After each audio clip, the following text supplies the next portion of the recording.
So కూటమి ప్రభుత్వం గెలిచిన తర్వాత జగన్మోహన్ రెడ్డి గారు కూడా కొంచెం ఏదో బయటకు వచ్చి కూటమి ప్రభుత్వాన్ని కొంచెం ఎండగట్టాలి కదా అన్నట్టుగా మాట్లాడుతున్నారే తప్ప ఏదైనా ఒక కరెక్ట్గా ఒక సమస్యను తీసుకొని మాట్లాడినట్టు ఎప్పుడైతే అనిపించట్లేదు, పాయింట్ ఉన్నట్లేదు, ఎప్పుడు అనిపించట్లేదు అన్నమాట.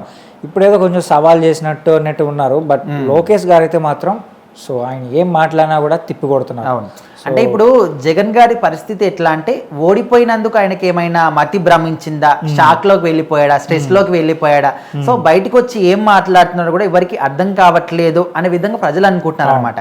ఎట్లా అంటే బయటకు వచ్చి ఓకే మీరు ఓడిపోయారు, మరి నెక్స్ట్ గెలవడానికి ఏం చేయాలి, ప్రజలకి ఏం చేయాలి, ఏం చేస్తే వాళ్ళ గొంతును మనం ప్రశ్నిస్తే మనం నమ్ముతారేమో అని ఈ రకంగా ఆలోచించకుండా ఎప్పటికప్పుడు ఇప్పుడున్నటువంటి ఆయన ఎట్లా గెలవాలి, ప్రజలను ఏ విధంగా నమ్మకం మన మీద ఏ విధంగా కల్పించుకోవాలని కాకుండా ఇప్పుడున్నటువంటి కూటమి ప్రభుత్వం మీద ఏ విధంగా బురద చల్లాలి, వాళ్ళని ఏ విధంగా కిందికి దించాలి, వాళ్ళ మీద ఏ విధంగా నెగిటివ్ గా క్రియేట్ చేయాలనే విధంగా ఎప్పుడు కూడా ఇదే విధంగా ట్రై చేస్తున్నాడు.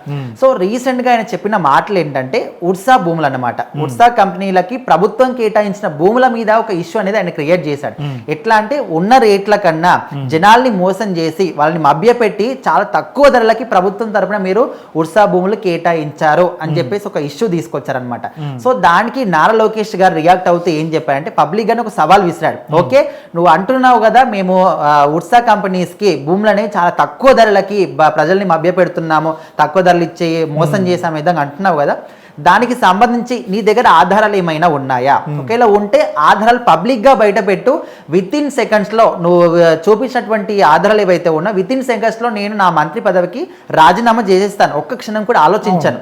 ఒకవేళ సో మీరు అన్నదానికి మీరు ఆధారాలు చూపించండి. ఇప్పుడు మేము చెప్తున్నాం కదా, ఒక చోట ₹1,00,00,000 ఎక్కువగానే మేము వాళ్ళకు భూములు అమ్మాం, ఇంకో దగ్గర 50 లక్షలకు ఎక్కువగానే అమ్మాం. సో దానికి సంబంధించి మేము ఏ విధంగా అమ్మాము, ఎంత రేట్కి అమ్మామని చెప్పేసి నేను చెప్పిన దాంట్లో అబద్ధం ఉంటే దానికి ధీటుగా నేను ఆధారాలు కూడా నేను చూపిస్తాను, మీడియా ముఖంగా చూపిస్తా, నీకు చూపిస్తా, అందరి ముందు కూడా చూపిస్తా. సో నాకు నమ్మకం ఉంది మేము ఏ విధంగా భూములు ఉడ్సా కంపెనీస్కి భూములు ఇచ్చామనే విధంగా దానికి నేను ఆధారాలు చూపిస్తా. ఓకే ఒకవేళ నువ్వు చెప్పిన దానికి మేము తక్కువ ధరలకు జనాల్ని మోసం చేసి వాళ్ళని మభ్యపెట్టి వాళ్ళకి భూములు కేటాయించామని నువ్వు అంటున్నావు, దానికి ఆధారాలు చూపించు, నేను డైరెక్ట్గానే రాజీనామా చేసేస్తాను అనే విధంగా ఆయన ఓపెన్గా ఛాలెంజ్ అనేది విసిరాడనమాట. సో దీనికి జగన్మోహన్ రెడ్డి నుంచి ఇప్పటి వరకు ఎలాంటి సమాధానం కూడా రాలేదు. ఎందుకంటే ఆయన ఏదో ఒక రకంగా జనాల్ని మభ్యపెట్టాలి, వీళ్ళు మభ్యపెట్టడం కాదు ఆయన మభ్యపెడుతున్నాడు, ఏదో ఒక రకంగా ఇప్పుడు మన మీద మళ్ళీ ఇంపాక్ట్ క్రియేట్ చేసుకోవాలి, మన మీద మళ్ళీ నమ్మకం తెచ్చుకోవాలి.